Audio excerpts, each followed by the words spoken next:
the only podcast you can truly trust.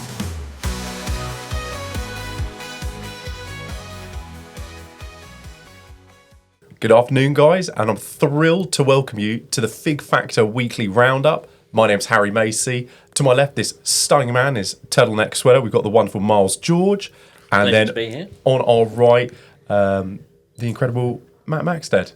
Thank you, Harry. Matt, how are we doing today? Okay? Oh, wonderful. Good, Miles. Thank you so much for coming in. How's your week been so far? All good, always busy, always fun working in this industry.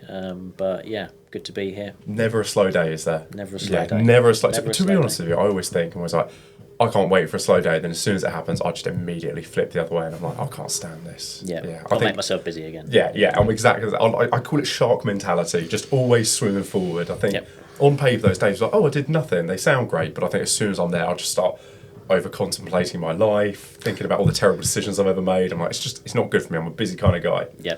Got to keep on the grind. Well, thank you so much for tuning in, guys. So this is the pilot episode of the Fig Factor Weekly. So we'll hand over to Miles, who's going to give us a little bit of an overview of what we do. But essentially, all three of us are here on behalf of Supplement Factory, one of Europe's leading innovators of supplements. We design new products, we manufacture new products, and as such, and as part of this, we've got some really interesting insights into the industry. I know we've all got a particular passion for supplementation or sports or certainly something relating to the industry. But Miles, give us a little bit of a summary. Who is Supplement Factory, and what brings us here?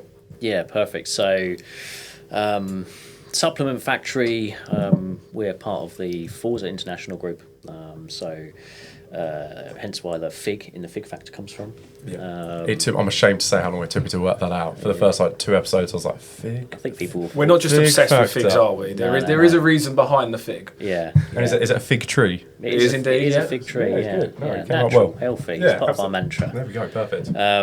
So the Fig Factor Weekly Roundup, there'll be guests like myself and Harry and Matt and others across the companies in the group. But this company is Supplement Factory, who we work for.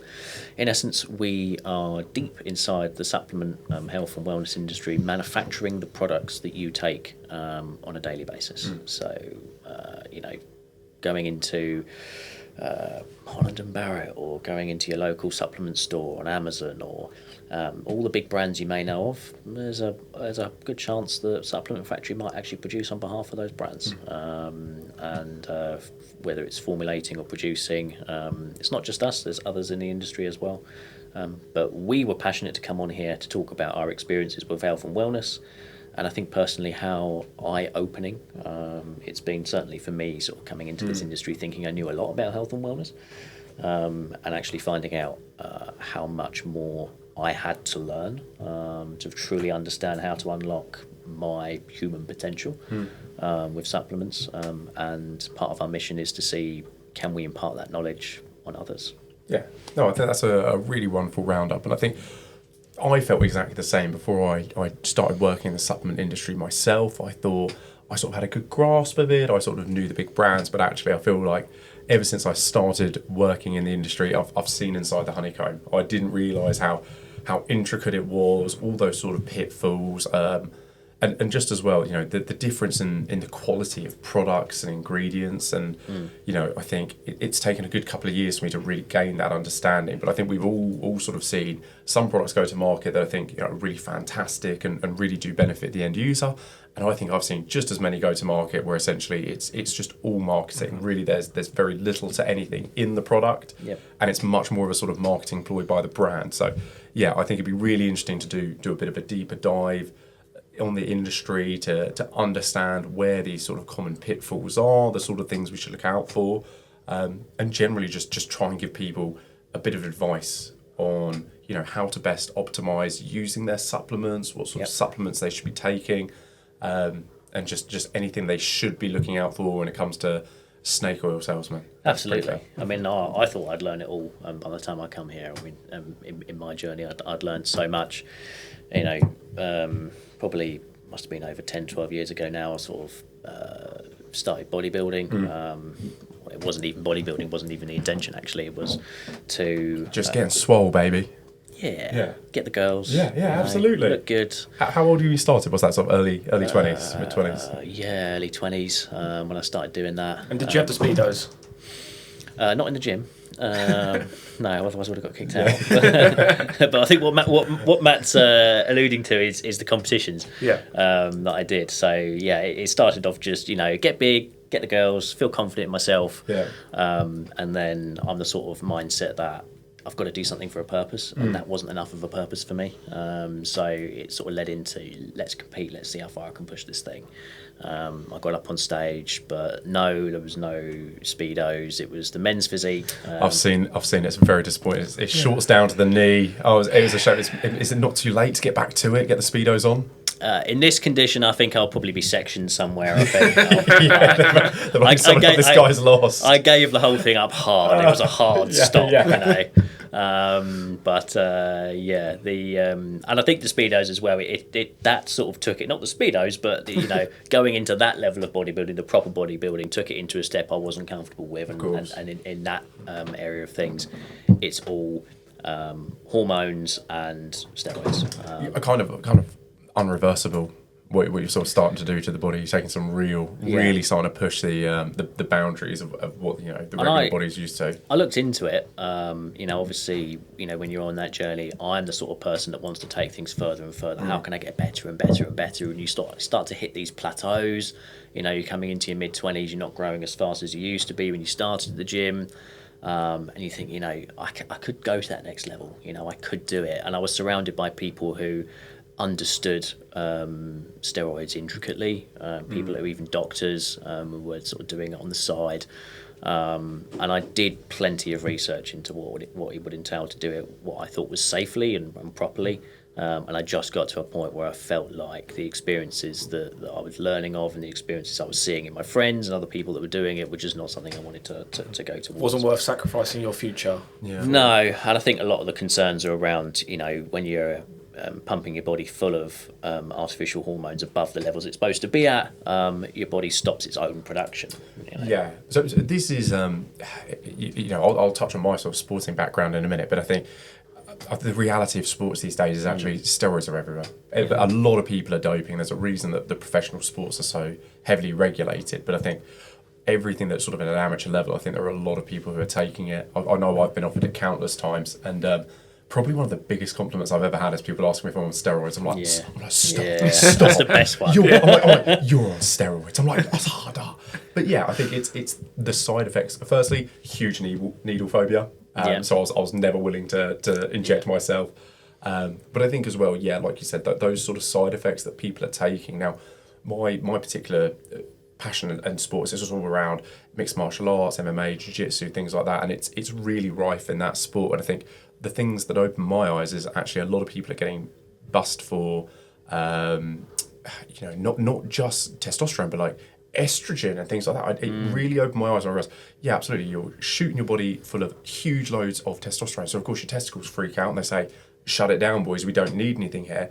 But then there's that side effect, potentially people can develop, man boobs and things like that because the estrogen then spikes to try and balance out. And I just remember thinking, this just isn't worth the risk here. And there is, through my research, you can do post-cycle therapies, obviously cycling, your steroids on and off, and sort of mid-cycle therapies. And, as you get further into learning what you think is a safe stack of steroids to do, you're taking all of a sudden to combat estrogen, you're taking breast cancer, pharmaceuticals, you're taking estrogen supplements, well not actually supplements, you're taking estrogen drugs.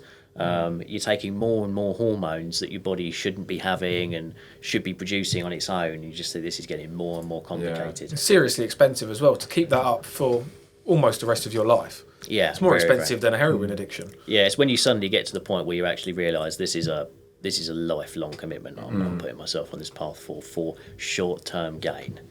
To look good in my 20s. I got very close, and like you said with the needle phobia, I don't think I really had the needle phobia, but I researched all the injection sites, where you need to do it, varying the injection sites between the glutes. I think there's one just beneath the hip as well, which apparently is really good to get into. I got really close, but I'm really glad now that I didn't, and I studied and learned as much as I can. I put that mindset towards, just supplementation, what comes out of the ground, what we can get from food, and how we can best sort of, I can maximise my results really. Like I've said before, I thought I knew a lot. Thought I knew it all, and then I came here. And then you realised how little you did know. Yeah, how little I did know, really. One conversation with a formulator humbles you very quickly, doesn't it? Yeah. It's so interesting as well, Matt, that you touched on the right word. It becomes like a heroin addiction. I think it does. I think when people really get into it and they see that physique change, probably like you and I both had actually in our earlier 20s, when you first start really seeing, wow, I'm getting results, my body's really changing for the better, I'm getting those compliments. I think people, when they're on steroids, I think they do get addicted. They get addicted to that size and wanting to push further and further and further. And combined it with body dysmorphia that everyone struggles with. Yeah, you took the words right out of my mouth. I think I can be quite open and say, I know I'm in great shape. I struggle with body dysmorphia sometimes. I will spend 20% of my time thinking I'm in phenomenal shape. I spend 30% of my time thinking that I'm getting fat, and I spend 30% of my time thinking I'm really skinny. And actually, it's quite a sweet spot for me to sit there and feel that. But I think it's so much because of watching professional athletics and what we see on Instagram and in movies and things like that. Your sort of reference point goes off.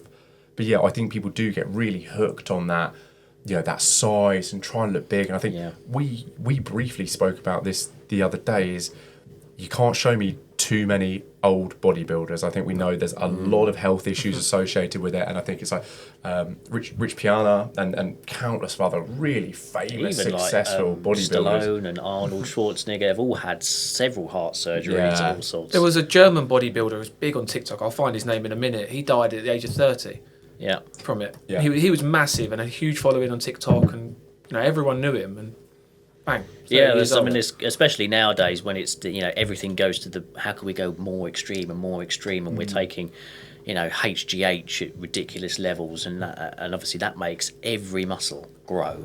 That includes your heart. Your heart's getting bigger than it should be able to. It's finding it harder to beat. It's getting out of rhythm, and that's when you're getting all the risks. Yeah. I've also had friends or training partners I've trained with who've been really open about their steroid use and stuff, and I'll just never forget one of them putting me aside and just being like, oh yeah, when I'm on it, I just want to kill a man. And I'm like, I really don't need these feelings like going around my head. And I think as well, I've seen quite a few, there's quite a few telltale signs, like people acne flares back up really well, badly. Yeah, that's pretty noticeable. You see a lot of veins, hair loss as well. It's quite, and we can't be sparing that, can we, boys? No. I don't have any hair to spare here. Yeah. And I think I've got again a few training partners who took it. And I think, every time you see someone, you dab them up. Yep. Like that. Oh, that's a good one. And I'll never forget one week I turned up and I was like, hey, you all right, mate? Whoa. And I was like, honestly, I had a few friends, I don't know whether they got a group deal or something, hands and heads just got absolutely enormous. To the point, anytime you grab their hands, you'd be like, I'm shaking hands with a bunch of bananas here. Yeah. So it works, but again, I just think... Yeah, that's all HGH. Yeah, Every muscle grows. And what they explained to me, and again, I live off bro science. Here we go. We'll bring in more intelligent people who can give us a better understanding on a bro science level. But not only does it grow those muscles, the hands, the head, but also any cysts, any sort of abnormal growths, anything like that will also always be sped up in growth when you're on HGH, when you're on the growth hormone, things like that. I think these are the things people don't think about, and I think there's a young man who, external contractor, doesn't work for supplement factories, but in a few times we've had a good conversation with him. Lovely young man, pretty good size. He goes to a well-known local gym. I know you know the gym well. Mm-hmm. He was openly talking to me the other day. Oh yeah, I've been weightlifting. Do you want to come down and train? I've got a show coming up, and I just asked him, just casually. I said, "Oh, natural, or are you dosing?" This 18-year-old kid, he listed about 10, 12 different 18 as well. 18 years old, before the young man's life's even started. He's, what is it? You grow until you're sort of early mid-20s, and this guy's taking a serious stack. And I was just like, Christ, I'm not his dad, but I really wanted to put him aside and just be like, you are way too young to be hitting this. Going to break your dick before you even had a chance to use it. That's it. When he finally falls off that bandwagon, he's not interested in bodybuilding like I was. Fortunately, I can just sort of, my hormone levels have remained good. They've remained fine. I've had no problems because I didn't do the steroids. But for this guy, it's going to be a really rocky path. It's probably going to be perpetual TRT. For him to just remain a normal man. The amateur level at that age is awful. If you look at celebrities, I think it was Christian Bale and The Machinist. to then The Dark Knight. Yeah. 5 months, he went from anorexic to built. And kids will see that and go, I want to do that. That's with professional supervision.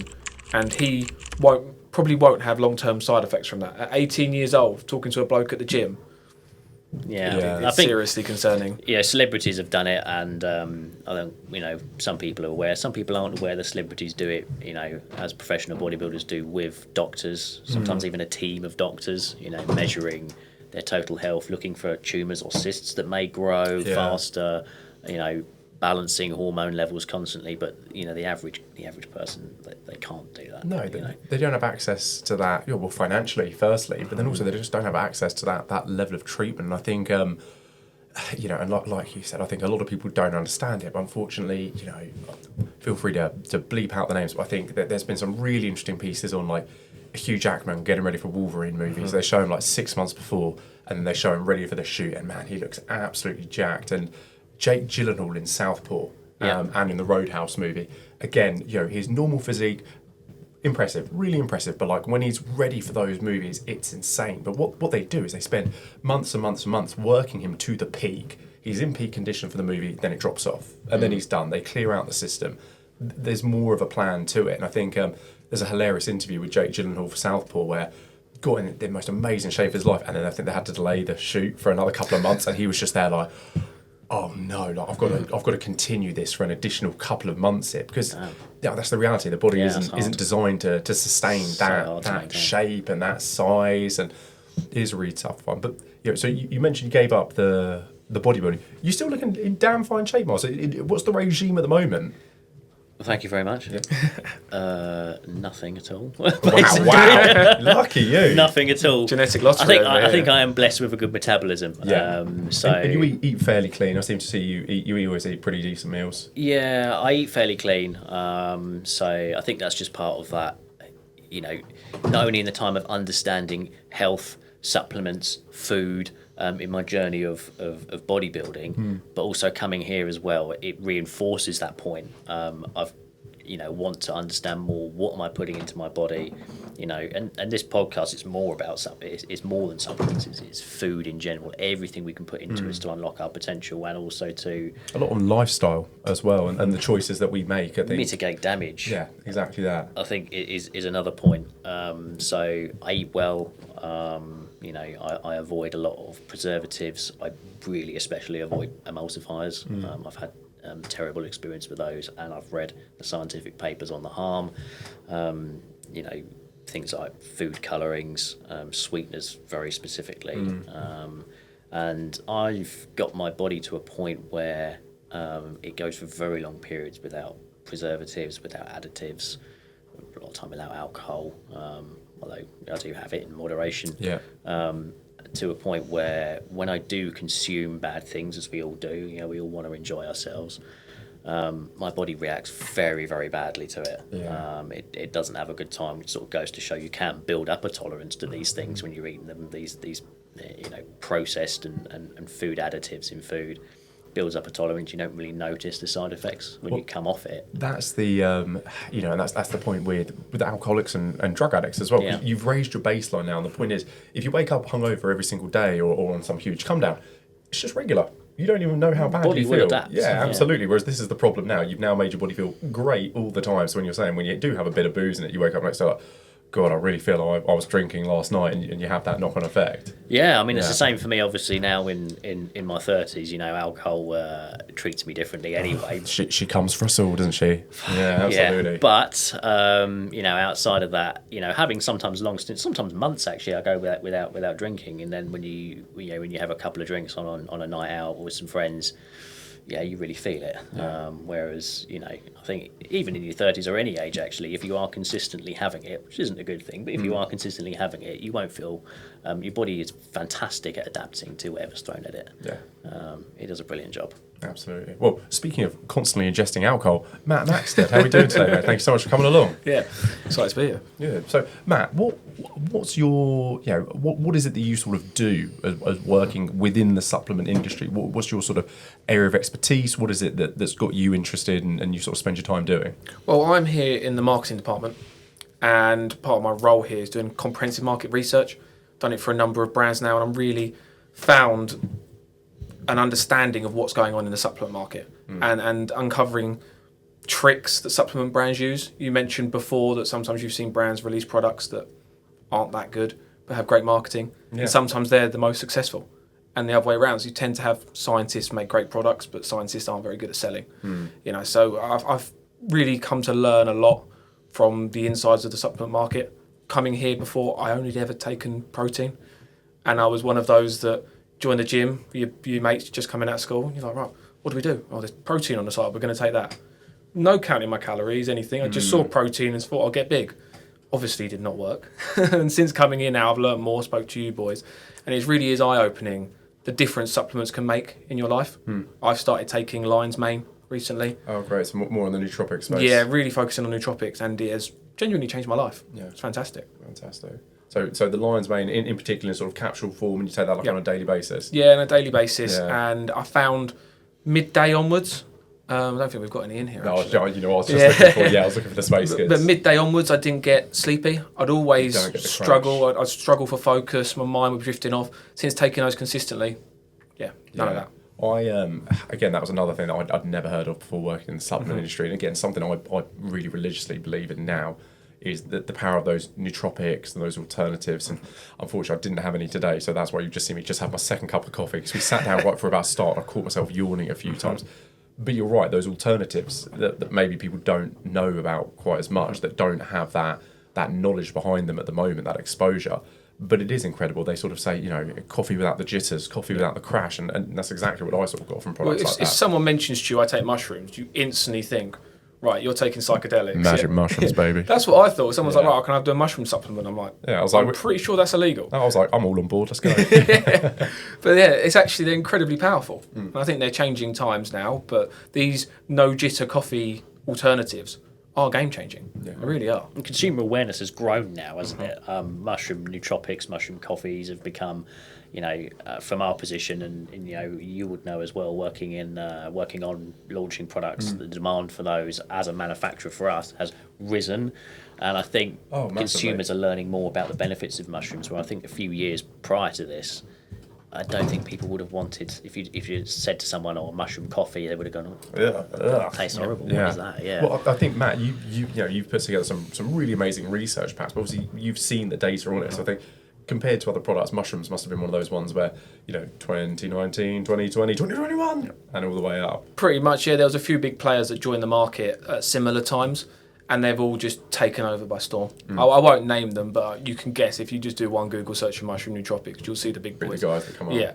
and they have really led the charge. And because of where we sit in the market, we are kind of, I'd say, 3 to 6 months ahead of where the consumer market is, because we can see what brands are planning to do. And we found that, 2 years ago, mushroom nootropics were really being pushed a lot. And now you can see it in the market, how many there is, and how many, my dad's taking them. He's 65 years old, and you'd never expect him to take mushroom nootropics, but he is, and he finds a benefit for them. That's amazing to see the older generation, because you're right. You think it's a sort of a younger person's thing, these sort of alternative options. Whereas, seeing an older generation, people like them embracing it and seeing that change is really interesting.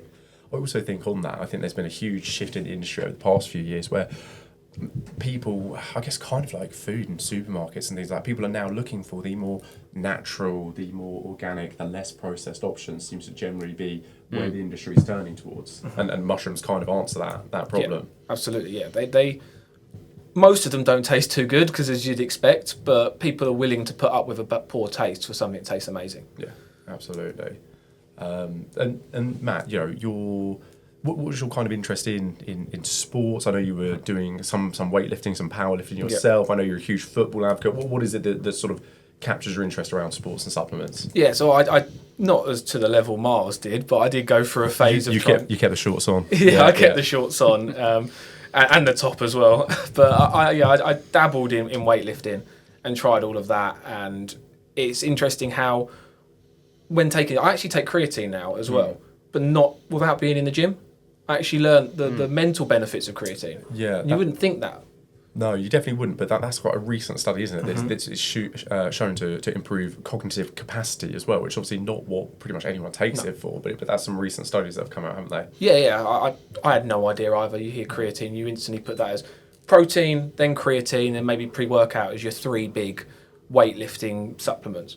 But actually, the mental benefits that I noticed from it were incredible. So I was like, I'm just going to keep taking this. Yeah, really, really powerful ingredient as well, creatine. And we will go on many more podcast episodes to really dive into different ingredients and different products and are they beneficial, are they not, are they healthy, are they not? And a creatine, I think, you would probably agree, Game changer. Really, really big game changer. And what sort of dose you taking? That sort of the 5 gram is the general kind of like industry for standard. Monohydrate, Yeah. It's a 5 gram gummy.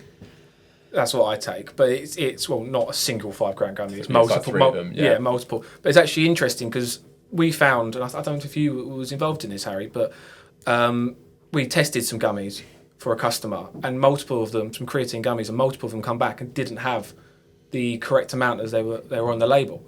And it's really interesting. I just thought every label was going to tell the truth, and that's fine. And then coming here, you quickly learn that not necessarily that's not the case at all. And it took me a lot of hunting to find a gummy that actually had 5 grams. Yeah, absolutely. I think that's one thing that we've sort of all seen from working within the industry, that it's not always what it says on the label. It's, you kind of have to take these things at face value. You think, it's a professional brand, a professional label, and you've got to understand a lot of these brands, they are going above and beyond, and they do have all their products third-party tested.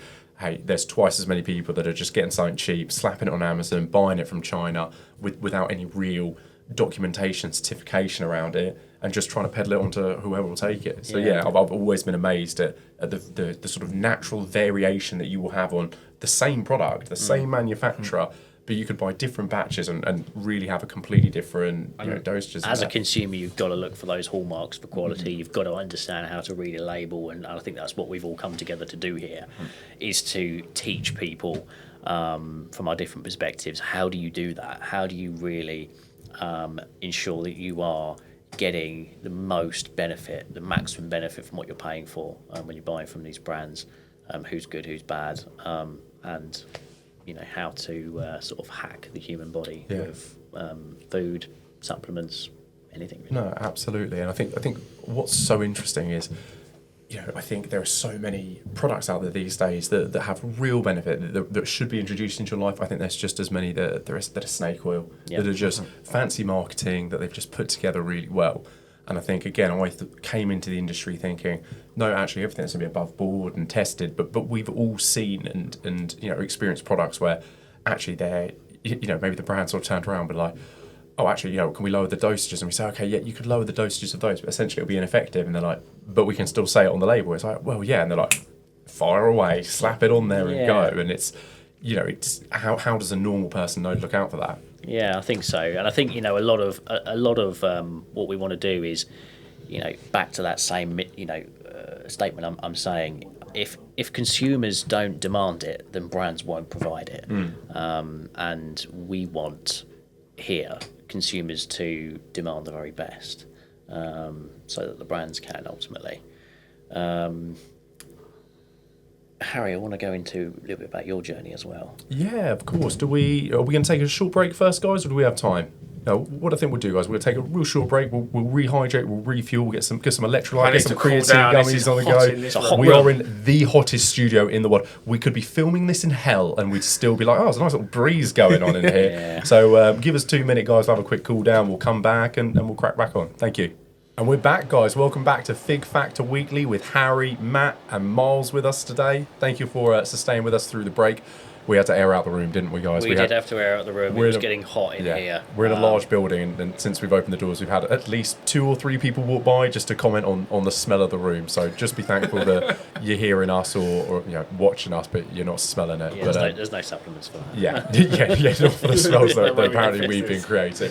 The worst thing is as well, I walked out like, I'm smelling fresh as hell. I'm absolutely fine. It's all that garlic we've been eating for health benefits, basically. Yeah. 2 cloves a day, Everyone's raw. people all the way down the corridor were like, oh, bloody Yeah. hell. I went upstairs and they were commenting on it. I was like, is that bad? Well, so you can't smell it when it's your own smell, can you? Nose blind, isn't it? Yeah, we're nose blind in here, The problem when people stink is they don't realise. They don't So know. you got to pull them. I always thought, I'd way rather someone pull me aside and go, by the way, like, you absolutely reek. Here, do something about it, rather than walking into a room where everyone was like, absolutely stinks. Yep. Yeah. If any aircon company wants to sponsor us, they're very, very welcome. Yeah, we are all for it. Please. Yeah. In fact, that reminds me, should I turn this unit off? We can Yeah. pick up sound from it. Back into the heat we go. There we go, back Here into we the go. heat. And let's pick up with where I left off, Harry. So we've all spoken about our experience before with health and wellness, with supplements, and also joining this industry and how eye-opening it's been. Let's talk about your journey. Yeah, awesome. Thank you so much. I'll, you know me, I'm never short for words, so I'll try to keep this under 55 minutes for this one question. But go for it. when I grew up, I think sports and general fitness were always a huge part of our upbringing. My dad, before I was born, was a semi-professional footballer, and he got in a really horrendous car crash. He sort of run the London Marathon, and I was really lucky. Weekends were always going out for bike rides and long walks. And having a dad in particular who was so into sports growing up, it was hell, Miles. Oh my God. The schedule of extracurricular activities, and I'll be really honest, guys. For you? For me, Yeah. yeah, absolutely. And I was horrendous. I'm a terrible football player. Not your calling. And this is the tough bit, and also as well, I've sort of learned this as growing up. I think the more people try and push you towards things, The more you want to rebel. the more you want to rebel. So then, my dad loved football, and I think it just wasn't for me. And I think, and I've told Matt this story countless numbers of times. We grew up in the South. My dad and his family from Manchester moved down. I grew up at a time that you never saw someone wear a Manchester City shirt. You still don't. Down south. You didn't see it. And like we used to drive 5 hours to go watch the football. I'd watch my dad just go into fury. And I remember being like, oh, it's a nice weekend out, as he's there just screaming, and we had a nice 5-hour car ride home. I think, I did the sports in school. I think I was a bit of a late bloomer, really skinny, really small in secondary school. Rugby, played that, but freezing cold on a Sunday morning. Yeah. I was actually the captain of the rugby team for a couple of years. Wow. Oh, well, actually, what it is I look back on that now and I'm like, that was charity. I wasn't good. They were like, oh, this poor fuck. We better do something to really try and build this. But you'd be kid good up. at rallying the troops, I imagine. Yeah, exactly. Yeah. But I remember at the time being like, I'm captain of the rugby team, and it's only now as a grown man I look back and be like, those teachers must have all crowded around and be like, we got to do something for this. Did you get the most improved award as well? Yeah, it wasn't hard, was it? Did you look like what did you look like Captain America before he went in the machine? Yes, pre-Captain America, Yeah. just Yeah. tie a little thing up. All right, guys, let's bring it together. I was awful, and I'll never forget once that my younger brother, who I love, he's an absolute cheese. He's brilliant. Love hanging out with him. When I was growing up, I hated him because he was so much better at all of it than me. I think sports was so big, and he could run fast, and he was better at football, and he'd be on all the sports teams. I was just there, just like, you mother. So just didn't love sports when I was growing up, and really my sort of interest in fitness and health and everything like that, I think it probably came once I joined university. Similar to you, I think. I wanted to just feel good about myself. I wanted the girls to notice me a bit more. I think when you hit your early 20s, Yeah. that's where I feel like the physicality really is so different. You can see the difference in people who do work out and don't work out. So I started working out in the gym, which I enjoyed, and like you all know, when you first start, you get great results. You really see that change at first. You Now- grow so fast, you get stretch marks everywhere. It's crazy. Exactly. So the problem for me was, again, I was sort of making it up as I went along. I didn't have the information that I have now, so I was going 5-6 days a week, just all bench press, all arm curls, everything. So I had great biceps, I had a good chest, terrible posture, legs like a pair of toothpicks. And I just didn't understand nutrition at all as well. I'd go home and I'd say, protein, I need protein. Oh, I'm just going to eat this meat, I'm going to eat this mince, and da-da-da. But actually, I didn't take good care of carbs. I had really, my diet was actually horrendous. I had no vegetables. I didn't have carbs, and if they were, they certainly weren't good carbs. I had dirty bulk, so I remember just being like, oh, I'm bulking, all these donuts and muffins and things like that. So I had good arms, I had a good chest, terrible posture, and I just developed this big gut. And I couldn't work out why.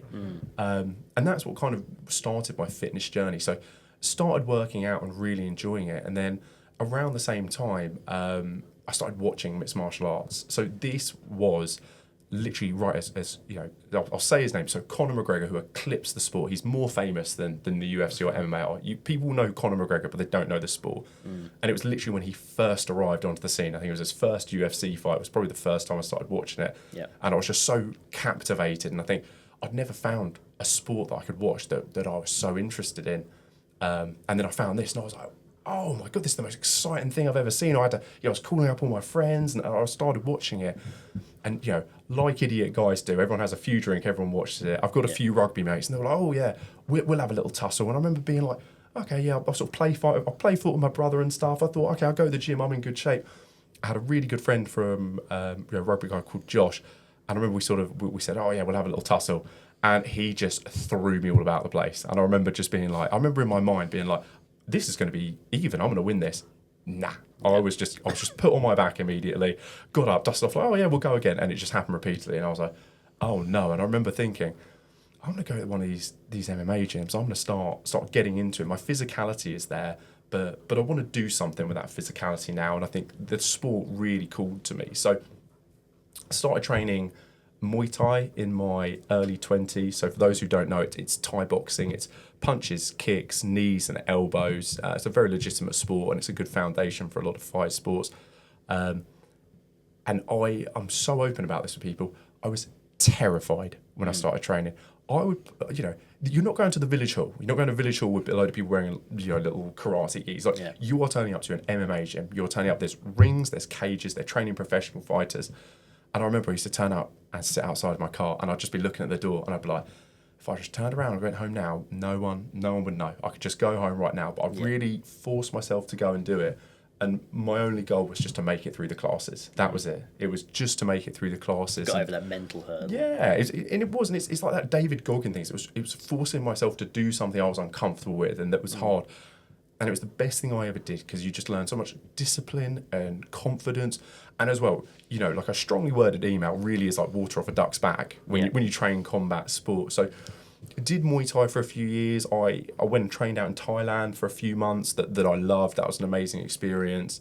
And all throughout this time, the more I'm getting involved in the sport, the more I'm learning about real fitness, about real nutrition. I quickly realised, these weights workouts I was doing were absolute crap. I need to do...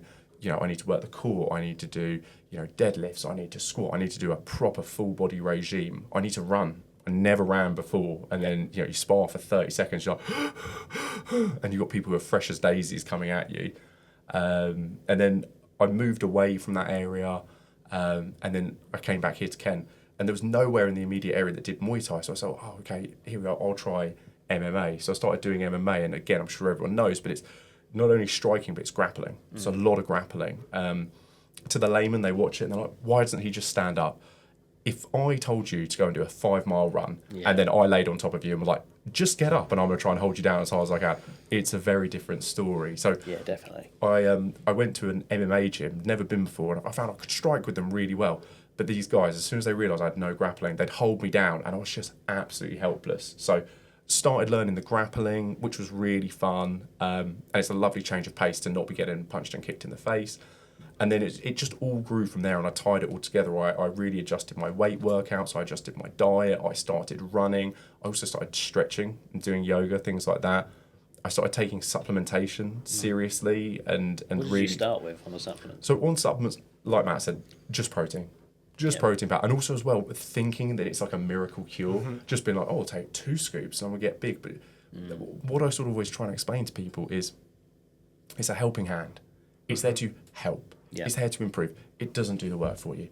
You can't take protein and not lift weights and think, I'm going to get big. You can't take multivits and not still eat fruit and veg and bits like that. It's there to help and improve. But, like you mentioned earlier, you can't just take a fat burner and be like, well, that's the hard work done. I've eaten my fat burner. You've got to do the work. So I started doing more and more around, my supplements. I started taking, protein and multivits and creatine. And as anyone who's done sports to a high level, that level of impact is really difficult for your body to deal with. So you've got to take cod liver oil, glucosamine sulfate, things like that. And I really noticed the benefit. I had horrendous issues with I had such skinny little wrists and hitting the pads all the time. The impact was horrendous. And I managed to solve all of that through proper supplementation, along with, some strength and conditioning work. So it's not one without the other, but I managed to tie it together, and it just transformed my life. And I think I went from having this kind of body of someone who looked like he went to the gym but didn't really know what he was doing, to actually having a really good, strong physique. I'm confident at any point I can get up and I can just, if I had to right now, I can just run 10 miles. It's no problem. Yeah. And then, so the passion for the sport just sort of grew and grew and grew. Started doing more grappling. I had a wonderful story of running into that same rugby friend a few years later at a stag do, and we did the exact same thing again. Baby, you want to tussle? I said, let's have a tussle. I've been waiting my whole life for this moment. I was super cool about it. We slapped hands, we bumped fists. We went 10 seconds. I just had him over and over and over. We did 2 or 3, and I was like, "You want to go again?" He was like, "Nope, we're done." And I was like, "Yes." And as time went on, I started coaching the sport. I competed a few times at a sort of a national level. I didn't have great success competing. I think I didn't compete What's the much record? as a kid. It's across a lot of different disciplines. So we'll have a look later on, and we can maybe show a couple of bits of it. But it's not great. But I think it's more about, for me, overcoming that stress and that pressure and getting up and doing it. I don't think I ever performed as well as I could. That's not to say I won't go again. But I think what I've really struggled with is you turn up to some sort of venue midday and they're like, "By the way, you'll be on at 9 p.m. and you're like, and you just wait around all day. And I'm just like, I just lose the enthusiasm for it so quickly. And do you know what else? I love training. I love the team spirit. I'm a nice guy. I'm more than happy to defend myself, but there's no part of me. I think when I started, I had a real chip on my shoulder. I felt insecure, whereas now that's gone, and I don't have the desire to want to really hurt people. And I think if you go down to any MMA gym, you'll see those are the people who do really well. You'll have someone turn up for a trial day. Oh, it's my free trial day, and they'll just go in and they'll fight him like they've been doing it for years. Whereas I try and enjoy it more as a sort of team side of it. So now we're sort of focused on a little bit of MMA, but mostly sort of grappling and weightlifting and running. And I've got a lovely 2-year-old Labrador as well, who I take out running. And like I said, I'm really lucky to have a really good woman in my life who creates a brilliant selection of meals throughout the week, really clean, really wholesome. So that's 70% of the work done there for me. We noticed big benefits huge. From that sort of cleaning. I've noticed way better physique. Yep. Way better recovery, way less injuries. I didn't realise how, even when I thought I'd cleaned my diet up, I still didn't realise how bad it was. It was horrendous. I was eating pizzas 3-4 nights a week.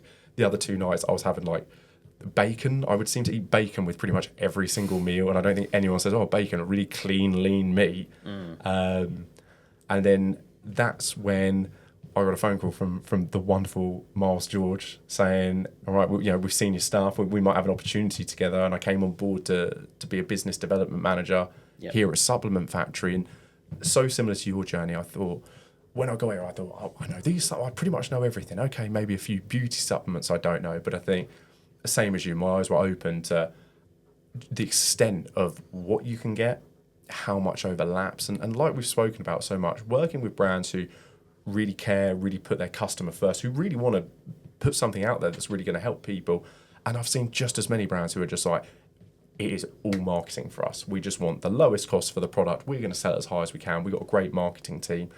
And just learning to decipher all of these different things. And like I said, we deal with so many new clients, and we all love seeing a new client come along and seeing their product go to market. I find it so satisfying. But the sort of questions that they ask, I think what people probably don't understand is a lot of these brands that launch, they're not experts either.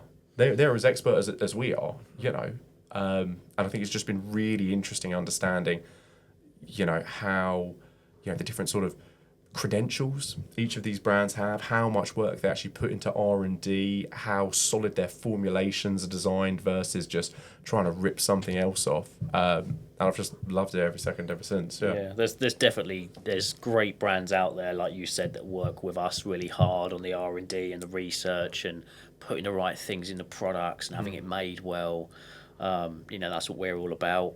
And there's also brands out there that just want to, how can we get to market quick, fast as we can? We don't care what happens in between. We're on the maximum margin in the product, and that's fine. Everything we produce here is safe and legal, but there are distinct differences between the products, and obviously we want to help people understand those differences and make the most informed decisions.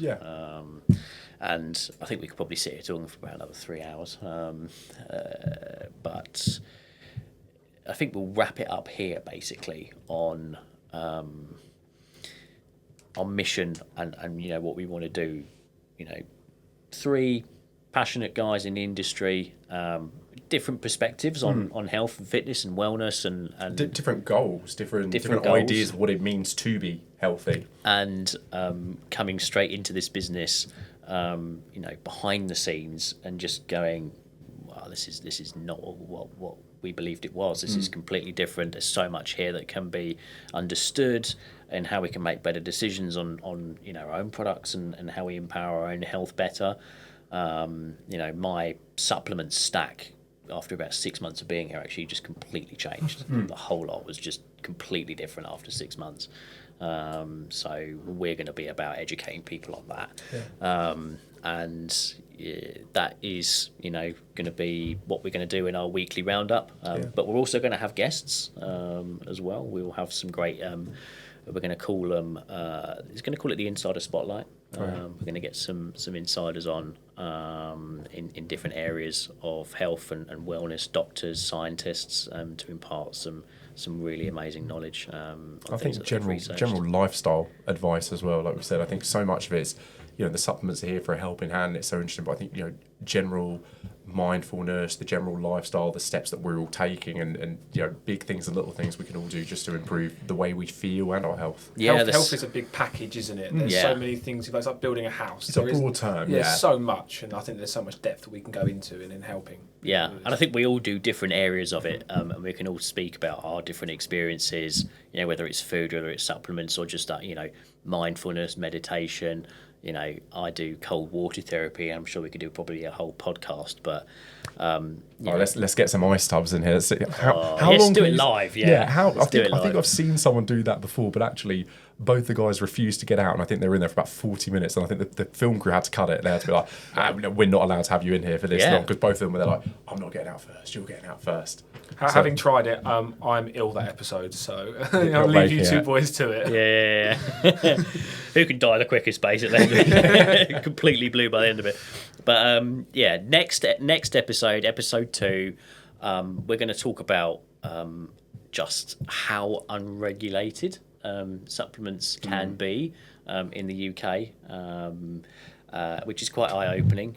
You, in essence, can actually cook something up in your bedroom and put that online for sale in the UK. Nobody really steps in between to stop that. And if your branding's good and you've got a website, to the uneducated person, how would you ever know the difference? It can be a little bit dangerous. And just dosing of supplements as well. What is the right dosage? What should you be looking for? Are supplements dosed correctly? Do they actually have the doses they claim on the label? We're going to get into that. I think there's going to be some eye-opening stuff there as well. Yeah, absolutely. And I think, what's so interesting and hopefully beneficial for the audience as well is, in the grand scheme of things, supplements are still so new. I think really, they've sort of only been around for 100 years and probably only widely available for sort of the past 40 or so. So it is still a very new and emerging industry, and I think there's still a lot that we need to learn and everyone at home needs to learn as well. Absolutely. Perfect. Okay, guys, we'll wrap it up there. Matt, thank you so much for joining us today. It was a pleasure to have you on the podcast. Miles, as always, damn fine work. As always, just carrying this damn show, you are. Just easy work. Yeah, absolutely. And then I've been Harry, and we'll catch you guys on the next one. Thank you very much for joining. The Fig Factor, there's no one like us. The only podcast you can truly trust.